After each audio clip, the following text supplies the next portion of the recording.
बाबू क्या समझाए थे कल? राज्य के नीति निर्देशक directive principle of state policy.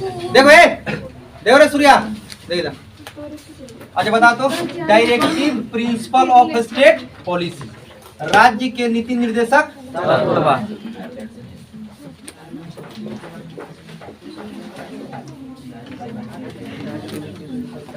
देख बाबू रे, कितने भाग में उल्लेख है? भाग 4, भाग बराबर 4, अनुच्छेद बराबर 36 से 51। देखो भाग बराबर कितना था? 4, अनुच्छेद बराबर 36 से 51। ठीक है, क्या हल्ला कर रही है? सुनो ना, पूछ देंगे ना, अभी मार मत करेंगे। देखो समझा रहे, समझो। 36 से 51 है ना, 36 से 51। भाग बराबर कितना था? 4 था। भाग बराबर 4, अनुच्छेद बराबर 36 से 51, यही था ना। अच्छा स्रोत कहाँ था बता? एक मिनट, स्रोत क्या था? आयरलैंड एवं आयरलैंड एंड सबसे पहले कहाँ तैयार किया गया था? स्पेन में। उसके बाद लिया आयरलैंड, उसके बाद भारत, उसके बाद भारत। हो गया। भाग बराबर 4, अनुच्छेद बराबर 36 से 51, स्रोत बराबर आयरलैंड एवं स्पेन। क्लियर हो गया? यह मूल संविधान में नहीं था। नीति निर्देशक तत्व मूल संविधान में नहीं था। नीति निर्देशक तत्व को मूल संविधान में 42वां संविधान संशोधन में शामिल किया गया। तो संशोधन पूछेगा तो कौन सा? 42वां। कौन सा? 42वां। कब? 1976। कितना कल बता दिए थे, कोई दिक्कत? अब थोड़ा सा रिवीजन कर दो। देखो अनुच्छेद कहाँ से था? 36 से 51। देखो थोड़ा सा देख लो। अनुच्छेद 36 में क्या है बेटा? परिभाषा। क्या है? परिभाषा। परिभाषा में क्या आ जाता है? सामाजिक एवं आर्थिक लोक, यही आता है ना। अच्छा अनुच्छेद 36 में सामाजिक एवं आर्थिक, सामाजिक एवं आर्थिक। चलो अनुच्छेद 37 में क्या हो जाता है कि यह सुप्रीम कोर्ट में वाद्य योग्य नहीं है। यह सुप्रीम कोर्ट में वाद्य योग्य नहीं है। अनुच्छेद 36 सामाजिक एवं आर्थिक। अनुच्छेद 37 का हो गया यह सुप्रीम कोर्ट में वाद्य योग्य नहीं है। अच्छा अनुच्छेद 38 क्या हो गया बेटा? लोक कल्याण। अनुच्छेद 38 लोक कल्याण बताए थे ना कल, लोगों के कल्याण के लिए है। ठीक है। अनुच्छेद 36 में परिभाषा। अनुच्छेद 36 परिभाषा। अनुच्छेद 36 परिभाषा। अनुच्छेद 37 सुप्रीम कोर्ट में वाद्य योग्य नहीं है। अनुच्छेद 37 सुप्रीम कोर्ट में वाद्य योग्य नहीं है। 38 में लोक कल्याण। 38 में लोक कल्याण। 38 में लोक कल्याण। 39 में समान कार्य के लिए समान वेतन। समान कार्य के लिए समान वेतन, मतलब मेल बराबर फीमेल। ऐसा नहीं है कि पुरुष को और महिला के नाम पे आप भेदभाव कर सकते हैं, ऐसा नहीं है। समान कार्य के लिए समान वेतन, ये भी कल बताए थे। पर क्या है, यह सुप्रीम कोर्ट में वाद्य योग्य नहीं है। इस आधार पे आप कोर्ट में केस नहीं कर सकते, वहां पे हियरेबल नहीं है, वहां पे इसके बारे में सुनवाई नहीं होगी, क्योंकि शुरू में ही बोल दिया गया कि यह उच्चतम न्यायालय में वाद्य योग्य नहीं है। यह सरकार राज्य पे डिपेंड करती है। किस पे डिपेंड करती है? राज्य पे। राज्य आपको यह अधिकार दे अथवा न दे, यह किस पे डिपेंड करती है? राज्य। यह कहीं वाद्य योग्य नहीं है। इस पे कहीं आप यह नहीं कर सकते कि अनुच्छेद 39 में लिखा हुआ है मेल बराबर फीमेल, मतलब समान कार्य के लिए समान वेतन, अब हमको नहीं मिल रहा है उसको मिल रहा है, नहीं, यह सुप्रीम कोर्ट में वाद्य योग्य नहीं है। कल हम सब बता दिए थे, ठीक है ना। चलो अनुच्छेद 36 पे परिभाषा। अनुच्छेद 36 परिभाषा। 37 में सुप्रीम कोर्ट वाद्य योग्य नहीं। 37 में लोक कल्याण। सॉरी 36 में परिभाषा, 37 में सुप्रीम कोर्ट में वाद्य योग्य नहीं, 38 में लोक कल्याण, 39 में समान करके समान वेतन, 39A में निःशुल्क विधिक सहायता। क्या था? निःशुल्क विधिक सहायता। विधिक सहायता, ठीक है ना। जैसे कल बताए थे, मान लो कि आपका सपोज करो, सुनो ना, मान लो कि आप किसी भी क्राइम में इन्वॉल्व हो गए, ठीक है ना, तो आप स्टेशन जाते हो, कहाँ? Police station. पुलिस स्टेशन जाते हो तो वहाँ का जो एसआई होता है, वहाँ का जो थाना प्रभारी होता है, आपको कुछ ना कुछ कानूनी उपाय बताता है कि आप पे ऐसा धारा लगा हुआ है, आपको इस तरह से करिएगा तो बेल मिल जाएगा। तो वह क्या दे रहा है? आपको निःशुल्क विधिक सहायता, वो आपको परामर्श दे रहा है। वो अपने आप में क्या है? राज्य है। अपने आप में क्या है? राज्य है। वह आपको निःशुल्क विधिक सहायता दे रहा है। जैसे मान लीजिए कि आप हायर स्टडीज के लिए किसी कॉलेज में जा रहे हैं और आपके पास पैसे नहीं है, ठीक है ना, तो बहुत सारा क्या मिलता है? छात्रवृत्ति वगैरह मिलता है, स्कॉलरशिप वगैरह मिलता है। तो विश्वविद्यालय आपको परामर्श देता है कि देखो बेटा, DSR ऑफिस होता है डिस्ट्रिक्ट में, जा करके वहाँ पे स्कॉलरशिप के लिए अप्लाई करो, वहाँ पे स्कॉलरशिप मिलता है, छात्रवृत्ति मिलता है। तो वह आपको क्या दिया? परामर्श दिया कानूनी परामर्श दे रहा है। तो यूनिवर्सिटी विश्वविद्यालय अपने आप में क्या है, एक स्टेट है। क्या है? स्टेट है। या आपका जो बिजली बिल आ जाता है, देख बीच में कितना फ्रॉडगिरी हो रहा था बिजली बिल के मामले में, देख रहे थे नहीं देख रहे थे? मतलब 40,000 50,000 रुपया ऐसे करके बिजली बिल सब दे रहा था, दे रहा कि नहीं दे रहा? तब बिजली डिपार्टमेंट वाले आपको परामर्श देते थे ना कि देखो ऐसा है कि बस ले दे के काम हम निपटा देंगे, हमको 2-4-5 रुपया दे दो, ऐसे काट के हम 0-0 कर देते हैं। तो ठीक है, वो घूस के लिए मांगे, वो करप्शन कर रहा है, पर आपको दिया ना, कानूनी सलाह तो दिया। तो 39A में क्या है, निःशुल्क विधिक सहायता। 39A में निःशुल्क विधिक सहायता। अब देखिए 40 में क्या थी, पंचायत। 40 में क्या था, पंचायत, यही था ना, पंचायत। लेकिन पंचायत को हटा के कहाँ पे रख दिया गया है, अनुच्छेद 243 का ए रख दिया गया है। अब कब रखा गया था, 1993 में। कब रखा गया था, 1993 में। अब देखिए इसमें ध्यान से समझना कि अगर कोई भी नीति निर्देशक तत्व, कोई भी directive principle of state policy का पॉइंट अगर सरकार को लगे कि यह लोगों के लिए कल्याणकारी है या लोगों के लिए जरूरत पड़ रही है, तो सरकार तुरंत संशोधन करेगी इसमें 36 से 51 में और उठा करके कहीं ना कहीं डाल देगी। जैसे पंचायत, पहले पंचायत ग्राम पंचायत का गठन, अनुच्छेद 40 क्या कहता है, ग्राम पंचायत का गठन। तो ग्राम पंचायत का गठन किसमें था, अनुच्छेद 40 में, ठीक है ना। तो इस पे विवाद हो गया था, शुरू में ही विवाद हो गया था गांधी में और अंबेडकर में। गांधी कहते थे कि जब तक गांव का विकास नहीं होगा तब तक शहरों का नहीं होगा, जब तक शहरों का विकास नहीं होगा हमारे देश का विकास नहीं होगा। गांधी दोनों को अपना अभिन्न मांगा, भारत के 2 अभिन्न अंग होते थे, गांव और शहर। तो ऐसे भी भारत को बोला जाता है कि भारत गाँव का क्या है, देश है ना। ऐसे ही बोला जाता है कि भारत के बारे में कि भारत गाँव का देश है। पर अम्बेडकर क्या बोले कि अगर हम लोग मुखिया को या पंचायत समिति को या प्रधान को पैसा भेजते हैं गांव के विकास के लिए, तो बहुत ज्यादा करप्शन हो जाएगा, वो सब डकार मार जाएगा। तो इस पे अंबेडकर में और गांधी में क्या हो गया, विवाद हो गया। कल भी हम बताए थे आपको, कल का भी वीडियो देख लेना जाकर के, उसमें बताए थे। तो बाकी लोगों की सहमति से, जैसे जवाहरलाल नेहरू थे, सरदार पटेल थे, मौलाना अबुल कलाम आजाद थे, ऐसा भी ना, इन सब, वहाँ राजेंद्र प्रसाद थे, इनकी मदद से, इनकी सलाह मशवरे से उसको कहाँ डाल दिया जाएगा, नीति निर्देशक तत्व में डाल दिया जाएगा, ऐसा ना। और अभी तक यही पड़ा हुआ था, लेकिन 1993 में, कब 1993 में इसको अनुच्छेद 243A में उठा करके डाल दिया गया। अब यह नीति निर्देशक तत्व नहीं है, अब इसकी सुनवाई कोर्ट में हो सकती है। आप यदि कोई भी ऐसा चीज हो रहा है जिससे पंचायत, बताएंगे अभी आगे ग्राम पंचायत बताएंगे, ठीक ना। ग्राम पंचायत का गठन जब बताएंगे कि सबसे पहले नागौर में लागू हुआ, राजस्थान के नागौर में, उसके बाद आंध्र प्रदेश में लागू हुआ, तो आगे चलते हम ग्राम पंचायत के बारे में बताएंगे आपको, ठीक ना। लेकिन अभी यदि ग्राम पंचायत से संबंधित कोई भी विवाद होगा तो उसकी सुनवाई सुप्रीम कोर्ट या हाई कोर्ट में हो सकती है। अब यह हियरेबल है, अब यह वाद योग है, क्योंकि अब 36 से 51 के बीच में नहीं है। कहाँ पे आएगा, 36 से 51 के बाद में। यहाँ तक हमको बताया था आपको, यही बताया था ना। अच्छा 36 में क्या है, परिभाषा। 36 में परिभाषा, 36 में परिभाषा, 36 में परिभाषा, 37 में सुप्रीम कोर्ट, 37 में सुप्रीम कोर्ट, मतलब सुप्रीम कोर्ट वाद योग नहीं है। 38 में लोक कल्याण, 38 में लोक कल्याण, 38 में लोक कल्याण, 39 मेल बराबर फीमेल, मेल बराबर फीमेल, मतलब समान कार्य के लिए समान वेतन, समान कार्य के लिए समान वेतन, समान कार्य के लिए समान वेतन। किसमें, 39, किसमें 39A में निःशुल्क कानूनी सहायता, निःशुल्क कानूनी सहायता, निःशुल्क कानूनी सहायता। 40 में पंचायत का गठन, पंचायत का गठन, पंचायत का गठन। अब देखो 41 से बता देते हैं, 41 से लेकर 50 तक का कोशिश करते हैं ये कर दे, ठीक है। देखिए यहाँ तक कोई क्वेश्चन है बेटा, कोई क्वेश्चन है तो बताओ यहाँ तक।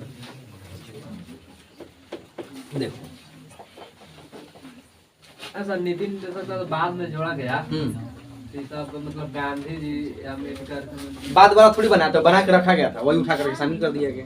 संविधान का बहुत सारा ऐसा भाग था जो शामिल नहीं किया गया था, ऐसा में, तो वही फिर बाद में लोग अध्ययन करके क्या कर दिए, शामिल कर दिए, ऐसा पहले ही बनाया गया था, ऐसा नहीं है कि इसको बाद में किया गया है, ठीक है, पहले ही बनाया गया, ऐसा में।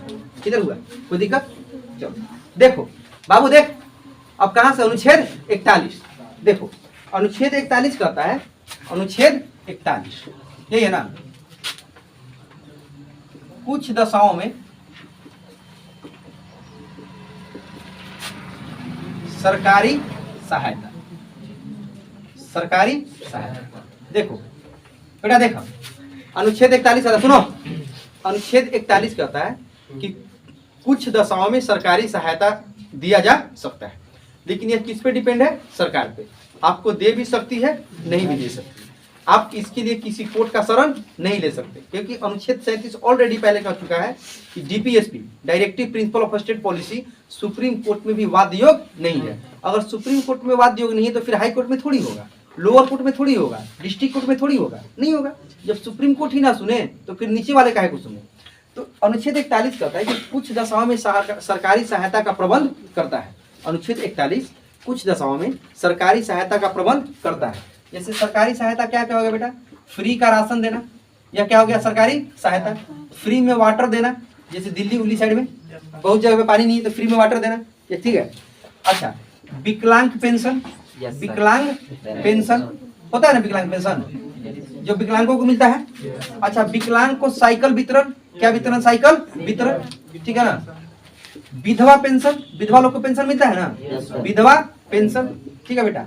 या वृद्धा पेंशन, वृद्धा पेंशन, यह क्या हो गया सरकारी सहायता हो गया। यह डिपेंड करता है आपके सरकार पे, सरकार दे भी सकती है, सरकार नहीं भी दे सकती। सरकार अपना खजाना देख ले कि मेरे पास है या नहीं है, अगर है तो देगी, नहीं है तो नहीं देगी।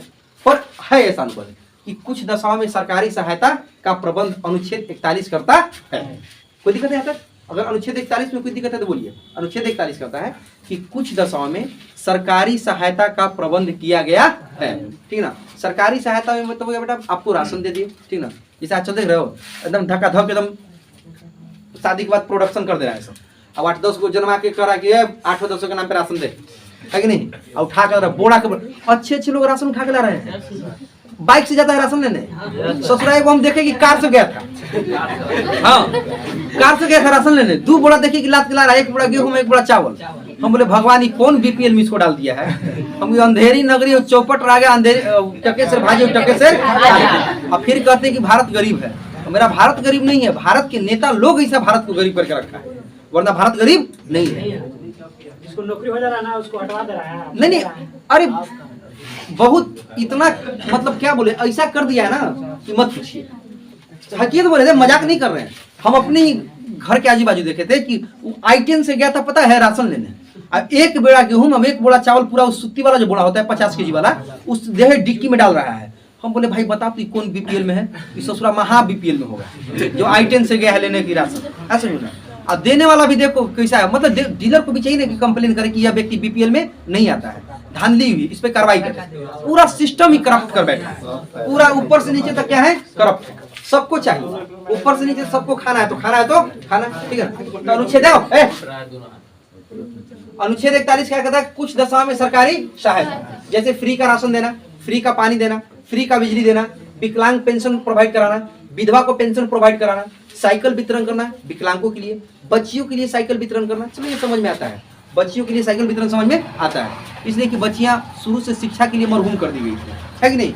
बहुत ज्यादा भेदभाव हुआ था बच्चों, अभी भी बच्चियों में ज्यादा भेदभाव है। हायर स्टडीज के लिए कौन से माँ बाप अपने बच्चियों को बाहर भेजते, बहुत कम, 100 में 1-2-4 माँ बाप ऐसे हिम्मत जुटाते जो हायर स्टडीज के लिए बच्चियों को बाहर भेजते। ऊपर से देश में ऐसा कांड हो जाता है कि माँ बाप और डर जाते हैं। अभी देखो श्रद्धा वाला हत्याकांड हो गया, माँ बाप और डरे, कोई भेजेगा, भेजने का मन होगा तो 1 साल नहीं भेजेगा, ना अभी देश में माहौल अच्छा नहीं चल रहा है, रोज कांड हो रहा है, अभी नहीं भेजेंगे अपनी बेटी को, है। अब तू लोग तो घोड़ा, तू लोग तो मैदान का शेर है, तू लोग तो कहीं जा सकता है, मरा सकता है, कटा सकता है, मार सकता है, काट सकता है कि नहीं। तू लोग को कोई पूछे वाला है तो उन्हीं के कोई डिमांड ना, हमनी के कोई डिमांड, लड़कन के कोई ना, ठीक है। चलो हो गया, अनुच्छेद 41 समझ में आया? Yes sir. कोई दिक्कत अनुच्छेद 41 में? अब देखिए, देखो बेटा अनुच्छेद 42 देखो, अनुच्छेद 42 देखो, देख बाबू हल्ला मत करो बेटा, समझ लो। देखो अनुच्छेद कितना है, 42। यह कहता है प्रसूति सहायता, क्या कहता है, प्रसूति सहायता। देखो इसमें 2 टर्म है, पहला समझो प्रसूति सहायता और दूसरा है मनोचित दशा, मनोचित दशा, ठीक है। देखो समझो, अनुच्छेद 42 क्या करता है, प्रसूति सहायता का प्रबंध कराता है एवं मनोचित दशा का प्रबंध कराता है। प्रसूति सहायता मतलब होता है बेटा, कोई भी अगर मान लो मेरी बहन कहीं पे काम कर रही है, ठीक है ना, वह प्राइवेट सेक्टर हो या सरकारी सेक्टर, कोई राज्य मतलब राज्य के अंतर्गत आता है, जैसे मान लो कि बैंक में काम कर रही है या सीजीएल के थ्रू कहीं पे अधिकारी है, या हो सकता है बीपीएससी के क्वालिफाई कोई अधिकारी हो, मेरी बहन हो, या मेरे घर की कोई भी फीमेल मेंबर हो, तो जाहिर सी बात है कि प्रजनन शक्ति महिलाओं के पास होती है।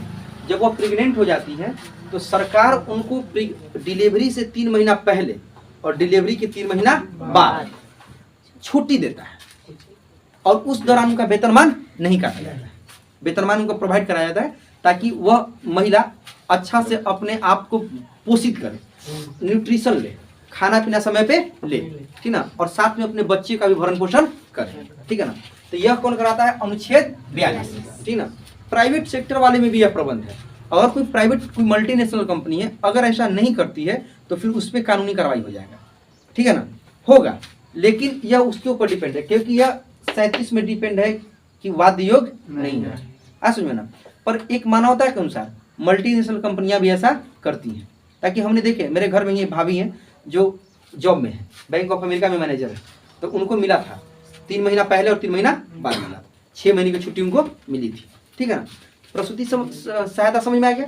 प्रसूति सहायता का मतलब होता है कि अगर कोई भी महिला प्रेग्नेंट है, कोई भी महिला गर्भ धारण कर चुकी है, तो डिलीवरी के डेट से 3 महीना पहले उनको छुट्टी दे दिया जाएगा, और वह छुट्टी कब तक कंटिन्यू रहेगा? डिलीवरी के 3 महीना बाद। तो 3 महीना पहले और 3 महीना बाद कितने हो गया? 6 महीने। तो कितने छुट्टी का प्रबंध है? 6 महीने। उसी में कोई मल्टीनेशनल कंपनी तो बोलता है कि चलो 5 महीना कर लो, 5.5 महीना कर लो, आपके बिना काम नहीं होगा, मान लो टैलेंटेड है, तो यह सामंजस्य पे डिपेंड होता है कि दोनों के बीच में सामंजस्य कैसा है, एकोमोडेशन कैसा है, समझ में आया ना। तो प्रसूति सहायता किसमें? अनुच्छेद 42 है। मनोचित दशा देखो क्या मनोचित दशा है कि मान लो कि हम यहाँ पे क्या चला रहे हैं, संस्था चला रहे हैं, सपोज करो कि सरकारी संस्था हो जाए, ठीक है ना। तो सरकारी संस्था हो जाता है राज्य के अंतर्गत आ जाएगा कि नहीं आ जाएगा? कोई बच्चा है, कोई बच्ची बीमार पड़ जाए, सपोज करो बीमार इतना पड़ जाए कि उसको टाइफाइड हो जाए या डेंगू हो जाए या मलेरिया हो जाए या कोई भी मतलब ऐसा बीमारी हो कि मतलब उसको रेस्ट की आवश्यकता है। जैसे खास करके डेंगू में क्या होती है कि रेस्ट की आवश्यकता होती है, ठीक है ना। डेंगू हुआ तो सीधा डॉक्टर बोला कि कंप्लीटली रेस्ट में रहे, आप ज़्यादा करिएगा तो आपका प्लेटलेट ज़्यादा डाउन होते रहे, क्योंकि डेंगू में क्या डाउन हो जाता है? प्लेटलेट्स, ऐसा समझो। तो मान लो कि अगर उस व्यक्ति को नहीं दिया जाए तो फिर उस व्यक्ति की डेथ भी हो सकती है। बीच में एक दिन पेपर में आया था कि कहीं महिला थी, वो डेंगू से पीड़ित थी और उसको लगा दिया गया था, बिहार पुलिस थी और उसको लगा दिया गया था, पटना की महिला थी, इधर बीएमपी साइड की कोई महिला थी, ऐसा समझो, और उसको लगा दिया था ड्यूटी में। वो जो पंचायत चुनाव नहीं हो रहा था उसी समय ड्यूटी में लगा दिया था, उसी समय उस महिला को हो गया था डेंगू। वो बहुत एसपी ऑफिस में लिख के आवेदन दी कि देखिए हमें छोड़ दीजिए, हमें ऐसे जगह पे ड्यूटी दीजिए जहाँ पे हम बैठ करके कुछ काम कर लें, हम आपसे छुट्टी नहीं मांग रहे, सिर्फ हम मेरा ड्यूटी को एक्सचेंज कर दें, मतलब जगह बदल दें, जो फील्ड में हमसे वर्क कराया जा रहा है वह वर्क फील्ड में ना करा कि किसी ऑफिस में डाल दिया जाए, ताकि वह सब रिपोर्ट सबमिट कर दी, डेंगू का रिपोर्ट सबमिट कर दी, अपने प्लेटलेट डाउन होने का रिपोर्ट सबमिट कर दी, बहुत सारा चीज़ सबमिट कर दी, ऐसा समझे ना। बड़ा पेपर में हाईलाइट हुआ था मुद्दा, पेपर ऊपर में यदि न्यूज देखते हो आपको पता होगा, बहुत हाईलाइट हुआ था मुद्दा, ठीक है। तो हुआ क्या ना कि एसपी साहब नहीं दे पाए छुट्टी, बोले कि नहीं काम का प्रेशर ज़्यादा है, आप लगे रहो। होते बड़े बड़े अधिकारी होते हैं, अपनी सुनते हैं यार, किसी की थोड़ी सुनते हैं, नहीं सुनते किसी। अंतोगत में उस महिला कांस्टेबल की मृत्यु हो जाती है, मर जाती है। बाद में महिला अपने काली के रूप में आ जाती है, जितना भी महिला थी सब काली के रूप में आ गई। अब मार के एसपी कोठी के दर के तहस नहस कर दी, ओम तहस। एसपी को भी लगा होगा कि वो लगता है क्या काली के रूप से भेंट हो गया है, समझे ना। तो मन देखो, मनोचित आपके मन के ऊपर उचित है, आपके मन के ऊपर डिपेंड है कि कोई दशा उसके साथ विपरीत है तो आप उसको सही दशा प्रोवाइड कराते हैं कि नहीं कराते हैं, या किसके ऊपर डिपेंड है? आपके मन के ऊपर डिपेंड। मन उचित दशा, बट आपको करना चाहिए। मानवता आप लोग देख सुनो, आप लोग भी पढ़ लिख रहे हो सकता है इन फ्यूचर कोई बड़ा बड़ा अधिकारी बन जाए, तो ऐसा काम मत करना कि किसी भी अपने से जूनियर कलीग्स का शोषण करना। प्रॉब्लम देखना कि वाकई में यदि उसके पास प्रॉब्लम है तो उसको भी हम टाइम वाइम दे दे, उसको भी छुट्टी उट्टी दे दे, ताकि हो सकता है कि आगे आपके साथ नहीं होगा। ऐसा थोड़ी कि आप बीमार ना पड़ेंगे, सजीवन बूटी पी के आए हो, ऐसा तो नहीं है कि लंका में जो बचा था सजीवन बूटी तुम ही पी लिए हो, बीमार तो कोई भी पड़ सकता है कि नहीं। तो याद रखो, प्रसूति सहायता कितने में? 42 में, कितने में? 42। प्रसूति सहायता 42, मनोचित दशा 42, मनोचित दशा 42, मनोचित दशा 42। अब देखो अनुच्छेद 43। हाँ, मैंने प्रसूति सहायता दे जाती है तो उसमें 50% का पेमेंट काट लेता है। ये कंपनी पे डिपेंड होता है, ये आपका डिपेंड कंपनी पे है, ऐसा कुछ होता नहीं है। आप ऐसा कंप्लेन कर भी नहीं सकते क्योंकि सुप्रीम कोर्ट में वाद योग नहीं है, यह डिपेंड होता है कंपनी पे। ऐसा नहीं, हम बहुत सारे लोगों को जानते हैं कि प्रेग्नेंट महिला को, मतलब प्रेग्नेंट जो महिला रहती है उसके पति को भी 15 दिन पहले और 15 दिन बाद छुट्टी मिलता है उसकी डिलीवरी अति देख रेख के लिए कि, और मान लो कि जैसे डिलीवरी का नजदीक डेट हो गया समझ में? मान लो कि अच्छी तारीख है, अच्छी तारीख 2 दिसंबर है, तो मान लो कि उस महिला का डिलीवरी डेट दिया है अल्ट्रासाउंड वाला या डॉक्टर जो गैक्नोलॉजिस्ट सुना है, जो महिला का इलाज करता है उसको बोला जाता है गैक्नोलॉजिस्ट। क्या बोला जाता है? गैक्नोलॉजिस्ट। जो प्रसूति विभाग का मतलब जो प्रसूति विशेषज्ञ हो उसको गैक्नोलॉजिस्ट बोला जाता है। एक वर्ड आता है गैक्नोलॉजिस्ट। मान लो कि गैक्नोलॉजिस्ट ने उसको डेट दिया है 10 दिसंबर को, तो उस महिला को उम्मीद है कि उसके हस्बैंड, उसको तो 3 महीना पहले 3 महीने बाद मिलेगा ही मिलेगा। उसके हस्बैंड, अगर उसका हस्बैंड यदि देखे कि मेरे घर में कोई करने वाला नहीं है, हम सिंगल पर्सन है, हम ही करेंगे और कोई करने वाला नहीं है, तो वह भी अप्लीकेबल होता है अपने ऑफिस में एप्लीकेशन देने के लिए। उससे भी 15 दिन पहले छुट्टी मिलता है, 15 दिन बाद तक रहता है। या वो भी कंपनी के ऊपर डिपेंड है, देगा देगा नहीं भी दे सकता है, ऐसा ना, पर अक्सर मिल जाता है, ऐसा होता है। ताकि देखो कंपनी में, अगर किसी कंपनी में तुम जॉब कर रहे हो तो तुम्हारे ऊपर कौन है? बॉस है। तो बॉस शादीशुदा नहीं है, वो भी तो बीवी वाला है ना, है? तो नरेंद्र मोदी है, बीवी छोड़ दिया है, ऐसा तो नहीं है, वो भी तो बीवी वाला होगा, है ना? तो वह सुनो, वह भी अब उस दर्द को जानता होगा, ठीक है ना? तो यह देखिए इस सामंजस्य पे ज्यादा डिपेंड होता है। नीति निर्देशक तत्व मतलब सामंजस्य होता है। क्या होता है? सामंजस्य। यह आपके एकोमोडेशन पे डिपेंड होता है। आप अगर पावर में हैं, सपोज करिए कि आप में से कोई एक व्यक्ति कोई आगे चल करके क्या बन जाए, सीएम बन जाए, सपोज करो, एक एजम्पशन है, कुछ भी हो सकता है। तो आप वाकई में नीति निर्देशक तत्व लागू करना चाहोगे कि नहीं चाहोगे, आपके ऊपर डिपेंड है। ऐसा नहीं हो सकता है नीतीश बाबू कल से कानून बना दे कि जो भी प्रसूति विभाग की महिला होगी उसको 6 महीना पहले छुट्टी देंगे और डिलीवरी के बाद तक हम 6 महीना रखेंगे छुट्टी और पूरा पेमेंट देंगे। डिपेंड, ये आप कुछ कर सकते हैं। क्या है अनुच्छेद 37 क्या कहता है? बात दियो नहीं पसंद। नीति निर्देशक तत्व का मतलब समझिए सामंजस्य। आप में सामंजस्य है, आप करना चाहते तो ठीक है और नहीं करना चाहते तो कोई बात नहीं। मान लो कि सरकार सुनो यार समझ लो, मान लो कि सरकार अभी विकलांग पेंशन बंद कर दे, आप क्या कर लीजिएगा? कुछ कर लीजिएगा। किसमें है नीति निर्देशक तत्व? विधवा पेंशन बंद कर दे, आप क्या कर लीजिएगा? लड़कियों का साइकिल वितरण बंद करे, आप क्या कर लीजिएगा? ड्रेस वितरण बंद कर दे, आप क्या कर लीजिएगा? हाँ नहीं ठीक है, क्या कर लीजिए? कुछ नहीं कर सकते। देखो समझे बाबू, 42 हो गया ना? 42 में क्या था? प्रसूति सहायता मनोचित 10। देखो अब 43 हो गया। ऐसा जी अगर ठगाइए देखिए क्या कर रहे हो यार? उधर से बोल रहा है सर जी, बेवकूफ होगा। पीछे हो रहा था।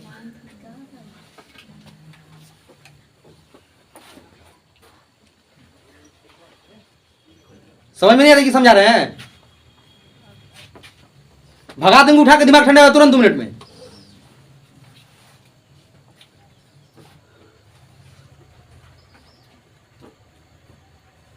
नेता बनने का शौक नहीं तो मेरे क्लास से बाहर रहना।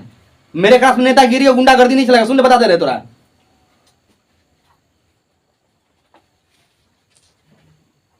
एक क्वेश्चन पूछे तो मुंह बना के उल्लू की तरह खड़ा हो जाएगा अभी तुरंत।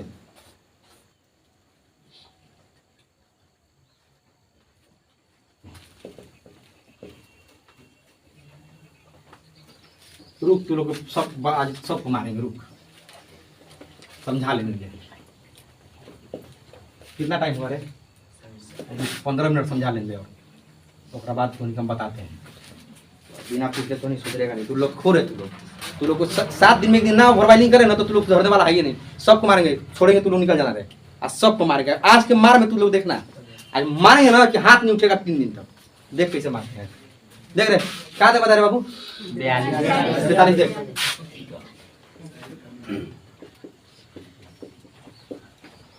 कामगारों को न्याय उचित वेतन, ठीक है बाबू। देखो कामगार मतलब क्या होते हैं? लेबर लोग होते हैं। यस ये होता है ना, उनको न्याय उचित वेतन दिया जाए, समझे? जैसे मान लीजिए आपके घर में कोई काम कर रहा है तो पहले होता था बेट बेगारी। क्या होता था? बेट बेगारी। जबरन बेगारी। क्या होता था? जबरन बेगारी। ऐसा कहा जाता था कि पहले के जमींदार कहते थे, जमींदार के यहाँ जो काम करते थे वह बोलते थे कि आज राजा साहब नहीं है तो राजा साहब नहीं है ना तो पिलर में तेल लगाओ ताकि बैठो मत, क्या करो? पिलर में तेल लगाओ। तो राजा साहब की अनुपस्थिति में पिलर में तेल लगाया जाता था, समझ में ना, ताकि काम करने का हैबिट बना रहे। अब मजदूरी के नाम पे 0 क्या था? बेट बेगारी, जबरन बेगारी। लेकिन यहाँ पे कर रहा है, क्या कर रहा है कि कामगारों के लिए न्याय उचित वेतन। आपके यहाँ कोई भी काम कर रहा है, तो आप उसको उतना वेतन दे जितना कि उसका भ्रमण पोषण हो जाए। बात समझे? मान लीजिए अभी लेबर का क्या कॉस्ट चल रहा है, 400 रुपया चल रहा है जो आपके घर में काम करता है, और घर बनाने वाला जो मेन मिस्त्री होता है, जो मेन सिविल वर्क करता है, उसको 600 700 800 ऐसे चलता है। जिसका जितना स्किल उतना उसको पैसा होता है, ठीक है ना। तो उनको हम लोग उचित वेतनमान दे रहे हैं कि नहीं दे रहे हैं? दे रहे हैं, है ना। तो कामगारों का उचित वेतनमान या न्याय उचित वेतनमान, यह कौन सा है? अनुच्छेद 43। समझ में? अगर कोई नहीं भी दे तो यह सुप्रीम कोर्ट में वाद योग नहीं है, क्योंकि ऑलरेडी अनुच्छेद 37 क्या कर दिया, आपको बांध दिया है। यह सुप्रीम कोर्ट में वाद योग नहीं है, क्लियर है। और हम क्या बोले, जितना भी नीति निर्देशक तत्व है वह सामंजस्य पे डिपेंड है, आपके ऊपर डिपेंड है। आप भी नीति निर्देशक तत्व के अंतर्गत आ जाते हैं। जैसे आप घर बनवा रहे हैं, आपके अंतर्गत 10-15 लेबर खट रहे हैं, 2-4 राज्य मिस्त्री खट रहे हैं, तो आप वहां पे उनके लिए क्या है, राज्य है। क्या है? राज्य। एक संस्था की तरह काम कर रहे हैं, ठीक ना। तो आपका एक कर्तव्य बनता है कि आप उनकी शोषण ना करें। समझो ना, कर्तव्य बनता है कि नहीं बनता है? उनको न्याय उचित वेतनमान दे दे, जितना काम कर रहे हैं, जितना उनका हक बनता है वो दे दे, टाइम पे आ रहे टाइम को उनको छोड़ दे। ऐसा नहीं हो कि आपके मन में ऐसा लालच हो कि 4 बजे से आना है और छोड़ना है हमको 6 बजे, ऐसा करने की आवश्यकता नहीं। ये सब गलत चीज है, ठीक है। हालांकि वो तो मजबूर है, आपके खिलाफ कंप्लेन हो नहीं सकता है, ताकि यहाँ पे लिखा हुआ है कि सुप्रीम कोर्ट में वाद योग नहीं है, पर सामंजस्य होना चाहिए, एकोमोडेशन होनी चाहिए। आपके अंदर यह सामंजस्य होना चाहिए कि हम किसी का शोषण ना करें, ठीक है ना। तो अनुच्छेद 43 क्या कहता है? कामगारों को न्याय उचित वेतन मान। कौन कहता है? अनुच्छेद 43। अब देखिए, ठीक है ना, अनुच्छेद 43A देखिए, अनुच्छेद 43, ठीक है ना।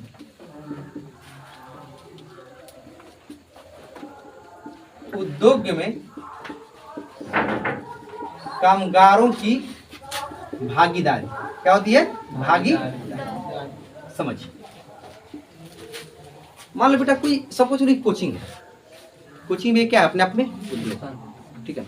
सब ने बहुत बड़ा कोचिंग, सब कुछ स्टाफ अगर जैसे मान लो हम संडे को तुम लोग को बुलाते हैं, तो संडे को बुलाते हैं तो इस उद्योग को चलाने के लिए हम अकेले चला लेंगे? जब तक आप नहीं आओगे तो हम अकेले चला लेंगे? नहीं आएगा। तो आप क्या हो गए यहाँ पे? कामगार हो गए। क्या हो गए? कामगार। हम उद्योग का क्या हो गए? मालिक। तो आपकी भी भागीदारी है कि नहीं चलाने में इसमें? यदि आप नहीं रहिएगा न्याय संगत, आप मेरे साथ नहीं रहिएगा तो हम इसको चला पाएंगे? नहीं चला पाएंगे। तो आपको भी न्याय संगत मेरे साथ रहना होगा। तो किसी भी उद्योग में कामगारों की भागीदारी, share of labour in any industry, यह अनुच्छेद कौन कहता है? 43A कहता है। किसी भी उद्योग में अगर मैनेजमेंट देखना है तो क्या रतन टाटा देखेंगे? मैनेजमेंट टाटा इंडस्ट्री का मैनेजमेंट रतन टाटा देखेंगे? अडानी एकलौता है, मुकेश अंबानी का है, एकलौता है। उनके नीचे कितने कामगार काम कर रहे हैं? तो प्रति जो कामगार, जो हर एक बंदा है, प्रत्येक व्यक्ति उनके प्रति डिवोटेड है कि नहीं है? समर्पित। और कोई भी काम करना होता होगा तो किसी ना किसी दिन मीटिंग होती होगी उनके बीच में, और एक डेट फिक्स होता है कि इतने डेट से इतने डेट के बीच में क्या कर लेना, काम कर लेना है, या इस व्यक्ति को यह काम करना है, इस व्यक्ति को यह काम करना। मैनेजमेंट मतलब किसी भी उद्योग को चलाने के लिए एक मैनेजमेंट की आवश्यकता होती है। कामगारों की एक मैनेजमेंट होनी चाहिए। वह किसमें आता है? 43A। अगर आप ऐसा नहीं करते तो भी सुप्रीम कोर्ट में वाद योग नहीं है, पर यह सामंजस्य पे डिपेंड है। मैंने क्या किया? सुप्रीम नीति निर्देशक तत्व का मतलब सामंजस्य, आपके आपसी मतभेद हटा करके आप आपस में मिल करके काम करें तभी जाके बढ़िएगा। यही है नीति निर्देशक तत्व। और जिस नीति निर्देशक तत्व को सरकार को लग जाती है कि ये इंपॉर्टेंट है, इसको लागू करना चाहिए, वह 36 से 51 के बीच में हटा देता है और संशोधित करके दूसरे आर्टिकल में डाल देता है। जैसे पंचायत सरकार को लगी कि इंपॉर्टेंट हो गया है तो 243 की ए में डाल दी। कब? 1993 में डाल दी कि नहीं? डाल दी ना। 1993 में 243 की ए में डाल दी। अब पंचायत से जुड़ा कोई भी मामला होगा वह सुप्रीम कोर्ट एवं हाई कोर्ट में सुना जाएगा। समझ में ना, सुना जाएगा, क्योंकि अब यह नीति निर्देशक तत्व से हट गया है, ठीक है। तो क्या बोल रहा है अनुच्छेद 43 से? उद्योग में कामगारों की भागीदारी, ठीक ना। मतलब किसी भी उद्योग में लेबर की मैनेजमेंट बहुत महत्वपूर्ण होती है। जब तक लेबर का मैनेजमेंट नहीं होगा वह उद्योग सक्सेस नहीं होगा। क्लियर हो गया यहाँ तक? कोई दिक्कत? अब देखो 44 सबसे इंपॉर्टेंट 44 है। 44 समझ जाओ। 44 में है आपका समान नागरिक संहिता। क्या है? समान नागरिक संहिता।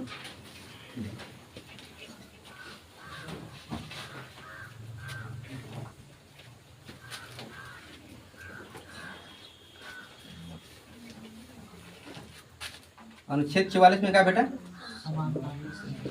समान नागरिक अभी पेपर में देख रहे हो, इसको लागू करने की बात चल रही है। पेपर पढ़ रहे हो कि नहीं पढ़ रहे हो?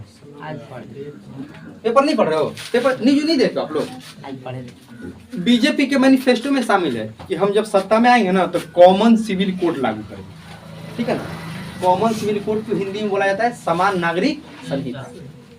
मतलब अगर अभी यह क्या है, नीति निर्देशक तत्व में, किसमें नीति निर्देशक तत्व में, अभी इसके अनुसार कोई भी मामला सुप्रीम कोर्ट या हाई कोर्ट में सुना नहीं जा सकता है।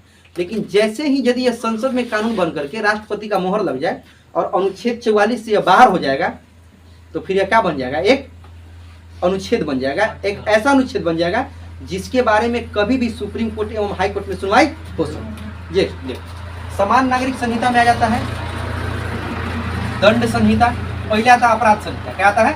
अपराध संहिता। अपराध संहिता बता रहे हैं, सब चीज बता रहे हैं बेटा, समझ। दूसरा आता है दंड संहिता। क्या आता है? दंड संहिता, ठीक है ना। पहला क्या आता है? अपराध संहिता। दूसरा आता है दंड संहिता। तीसरा आता है आचार संहिता। क्या आता है?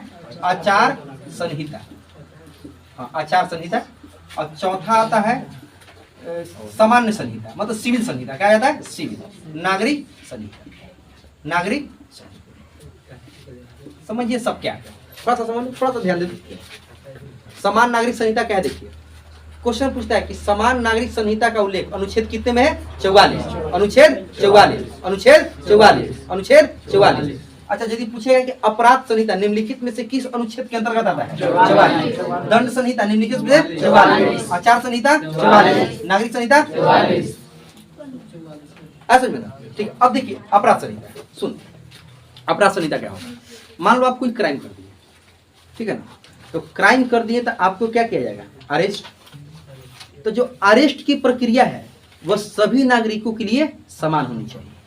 ऐसा नहीं होना चाहिए कि कोई मंत्री का बेटा है, कोई पावरफुल आदमी का बेटा है या भाई है, तो वह अपने पावर का रसूख दिखा करके छूट जाए, आप गरीब के बच्चे हो तो आपको जेल में डाल दिया जाए। ऐसा नहीं, ठीक। अपराध संहिता समझिए। अगर कोई व्यक्ति अपराध में पकड़ा जाए तो न्यायालय जब उसे दंड देगी तो बिना किसी भेदभाव के देगी। यह क्या हो गया? दंड संहिता। उसको दंड देने में कोई भेदभाव नहीं किया जाए। जैसे अभी देखो, अभी सुनो आचार संहिता पे सुनाते हैं। आचार संहिता क्या कब लगती है? जब इलेक्शन होता है। कब होता है? इलेक्शन। तो इलेक्शन में कुछ राइट्स होते हैं जो आपके वायलेट कर दिए जाते हैं, कुछ ऐसे अधिकार होते हैं जो आपके स्थगित कर दिए जाते हैं। जैसे इलेक्शन के टाइम में 4-5 व्यक्ति एक जगह खड़ा होकर के बात नहीं कर सकते हैं, आएगी पुलिस ने तो मार के पीट देगी तुमको। इलेक्शन के टाइम में आप भड़काऊ बातें नहीं बोल सकते हैं, अगर पुलिस के पास रिपोर्ट चला गया तो आपको मार के पीट देगी, ठीक है ना। ऐसा में ना आचार संहिता के दौरान आप बहुत ज्यादा पैसा लेके गमन नहीं कर सकते हैं। अगर बहुत ज्यादा पैसा लेके आपको गमन करना है तो इसके पहले आपको थाना में रिपोर्ट देना पड़ेगा कि हम 10 लाख रुपया लेके यहाँ से यहाँ अपने निजी काम के लिए जा रहे हैं, हमको इलेक्शन से कोई लेने देना नहीं है। और नहीं तो अगर उस समय मूवमेंट में पुलिस पकड़ ली तो आपको भेज देगी परशुराम। ऐसा ना तुरंत आपको गिरफ्तार करके जेल में डाल देगी, आपके पैसे को जब्त कर लेगी। फिर आपको पैसे का हिसाब देना पड़ेगा, बहुत लंबा प्रक्रिया हो जाएगा। फिर IT आएगा, इनकम टैक्स आएगा, हिसाब दीजिए वो पैसे कहाँ से थे, वो पैसे कहाँ से कहाँ लेके जा रहे थे। ऐसा नहीं, तो यह होता है आचार संहिता। जैसे आचार संहिता में दूसरा बात देखिए, मोदी कुछ भी बोलते हैं, इलेक्शन कमीशन उनसे जवाब मांगती है? नहीं मांगती है। विपक्ष नेता यदि वोट के दौरान भाषण में कुछ भी बोल देते हैं, इलेक्शन कमीशन तलब कर देती है। ऐसा नहीं, यह होती है आचार संहिता। तो इसी चीज को यदि यहाँ से हम बाहर निकाल दिए, सामान्य नागरिक संहिता को 44 से बाहर निकाल के किसी अनुच्छेद में डाल दिए, तो यह बात हो जाएगा नहीं हो जाएगा? तब तो जितना केस बड़ा मोदी पे होगा उतना ही बड़ा केस राहुल गांधी पे भी होगा। ऐसा में जैसे देख रहे हो ना, इलेक्शन कमीशन का अभी दुर्व्यवहार देख रहे हो, दोहरी रवैया। बीजेपी के नेता कुछ भी बोल देते हैं, इलेक्शन कमीशन उनको एक नोटिस तक नहीं भेजती है। यही यदि दूसरी पार्टी के नेता कुछ बोल देते हैं तो इलेक्शन कमीशन तुरंत उनको नोटिस समा देती है, निर्वाचन आयोग। ऐसा नहीं, हालांकि निर्वाचन आयोग एक स्वतंत्र आयोग है, एक इंडिपेंडेंट आयोग है, जिसका विवरण अनुच्छेद 234 अनुच्छेद 239 में किया गया है। पढ़ाएंगे हम निर्वाचन आयोग। और निर्वाचन आयोग वर्तमान में अपना कर्तव्य भूल करके जो अभी तत्कालीन सरकार है उसकी भक्ति में लीन है। वह भूल गई है कि यही निर्वाचन आयोग में TN सेशन जैसे भी निर्वाचन आयुक्त रह चुके हैं, जो सरकार के ईंट से ईंट बजा दिए थे। अभी तक सबसे खतरनाक निर्वाचन आयुक्त बनने वाले व्यक्ति थे TN सेशन। समझ में ना, अभी जितने भी निर्वाचन आयुक्त पर है वो सब मोदी सरकार के चापलूस है। अगर मोदी सरकार का देखेगा मेरा जूता चाटो तो कुत्ता की तरह जूता चाटने लगेगा सब। ऐसा है सब, लोकतंत्र ऐसे नहीं चलता है। इधर हो गया। अब देखो नागरिक संहिता सुनिए क्या है। नागरिक संहिता है शादी विवाह के लिए मामला। शादी करने की परंपरा सब धर्म में लमसम बराबर है। एक हिंदू धर्म ऐसा है जहाँ पे शादी का विधान कुछ लंबा चलता है ना, लंबा विधान चलता है शादी का। बाकी इस्लाम में भी बहुत शॉर्टकट शादी होता है। वो एक तरफ काजी बैठेगा, एक तरफ इधर का काजी बैठेगा, 5 लोग लड़की की तरफ से, 5 लोग लड़के की तरफ से बोलेंगे वो आदि वालिद ABC की बेपुत्री, ठीक है ना, डैश बेगम या खातून वल्द इतना इतना आपको कबूल है, तो लड़की बोलेगी कबूल है। 3 बार या 5 बार पूछा जाता है कि कबूल है कबूल है। कितना बार पूछा जाता है? 3 बार या 5 बार? 3 बार पूछा जाता है कि कबूल है कबूल है कबूल है। जैसे लड़का बोलेगा कि हाँ हमको कबूल है कबूल है कबूल है, शादी हो गया, जाइए। लड़की अपने घर, लड़का अपने सुबह में लेके जाइए। हाँ, अभी तत्काल में जब शाम में निकाह हुआ तो अभी लड़की के घर में जाकर कराएं, तो अभी आप अपने जहाँ पर रुकने का व्यवस्था वहाँ जाइए, सुबह में आप अपनी लड़की को लेकर घर चले जाइए। ईसाई में ईसाई में और आराम है। ईसाई में जाओ चर्च में, 4 कैंडल जलाओ और पोप को बुलाओ, पोप मतलब फादर को बुलाओ, तुम उसको अंगूठी पहना, वो तुमको अंगूठी पहनाएगी, तुम वहाँ पे प्रार्थना करो, वो भी प्रार्थना करेगी, पोप को शपथ दिलवाता है, तुम उसको शैंपेन पिलाओ, तुमको शैंपेन पिलाएगी, हनीमून पे निकल जाओ। और हिंदू वाला में आप सबसे बड़ा तिलक 6 लाख 10 लाख 20 लाख 50 लाख है ना, और बाद तिलक चढ़ गया ना, और बाद हल्दी के बाद मारो के बाद बारात, उसके बाद बारात। देखो देखो सुनो भला नहीं, अब देखो इसका पॉजिटिव रिस्पॉन्स सुनो, हो गया, दे दिए परमिशन। अब सुनो निगेटिव रिस्पॉन्स तो देखिए कि हमारी शादियां बहुत खर्ची महंगी होती है, हमारी शादियां टूटती कहाँ है, टूटती है क्या हमारे शादी? कितने हिंदुओं को सुनो कि तलाक हो गया, पर मुसलमान में एकदम है तलाक तलाक तलाक। उस क्रिश्चियन में आग आसान है, अपन अंगूठी ले हम जा रहे हैं।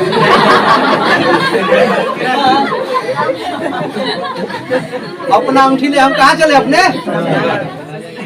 उनका आलम यह है कि इंग्लैंड में चलेगा तो एक बच्चे का रियल बाप है कौन है माँ बता सकती, दूसरा बच्चा भी नहीं बता सकता कि मेरा बाप वास्तव में है कौन। जब बताएगी तो सिर्फ माँ बताएगी, वो बच्चा भी नहीं बताएगी। जब उसका मन हुआ लेडीज का, अपना अंगूठी लो, आई एम गोइंग। पर सनातन धर्म में ऐसा है क्या? दूसरा खरीद।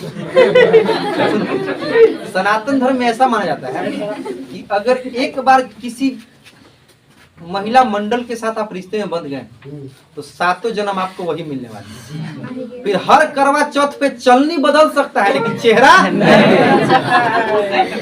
आपको वही चेहरा देखना है। नाक टेढ़ा है देखना। तो यह क्या है, इसका पॉजिटिविटी है। क्या है पॉजिटिव? सरकार इसी को रोकना चाहती है। देखिए शादी आप किसी भी रीति रिवाज के अनुसार करें, आप सरकार का कोर्ट कहती है कि अरे नेता देख पूछेंगे ना तो मार के एकदम दिमाग खराब हो, अभी तुरंत मार दे उनको, और बिना मारे छोड़ेंगे नहीं। पढ़ा रहे हैं ना उनको बता दें। देखो कोर्ट क्या कर रही है कि शादी आप किसी भी रीति रिवाज के अनुसार करें। अगर आपको तलाक करना है तो आप मेरे इंफॉर्मेशन में तलाक करें, मुझे सूचित करके आप तलाक करें। और इस चीज का कोर्ट में सुनवाई नहीं हो सकता। क्यों? क्योंकि अनुच्छेद 44 समान नागरिक संहिता है। अगर यहाँ से हटा करके किसी दूसरे अनुच्छेद में सरकार इसको संशोधित करके डाल देती है, इस पे सुनवाई हो जाएगी। फिर अपराध संहिता में किसी तरह का भेदभाव नहीं होगा, दंड संहिता में किसी तरह का भेदभाव नहीं होगा, आचार संहिता में किसी तरह का भेदभाव नहीं होगा, और नागरिक संहिता में किसी तरह का भेदभाव नहीं होगा। आचार संहिता में सबसे बड़ा भेदभाव हुआ था उड़ीसा में जहां मोदी उतर रहे थे पुरी में, वहां का तत्कालीन डीएम मोदी का हेलीकॉप्टर चेक कर दिया कि इसमें कैश तो नहीं है, पैसा तो लेकर के दिल्ली से नहीं आया गया है। उस डीएम को रात रात सस्पेंड कर दिया गया था। यह होती है ताकत। अगर यह आचार संहिता यहाँ से बाहर होता तो तुरंत कहा जाता सुप्रीम कोर्ट, और उसको न्याय मिलता और मोदी को सजा मिलती। समझ में ना, यह होती है आचार संहिता। आज समझ में इसका कितना दुरुपयोग हो रहा है। कोई नेता नहीं चाहेगा कि इसको हम हटाएं, ताकि में कोचिया गया है अचार खिला खिला कर अधिकारी तरह मारेगा, तो विचार ठीक कर देगा। समझ में ना, 44 समझ आ गया।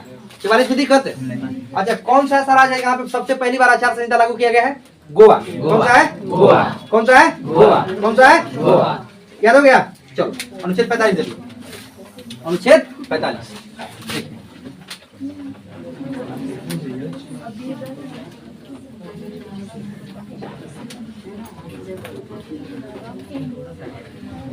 ए बेटा हला मत।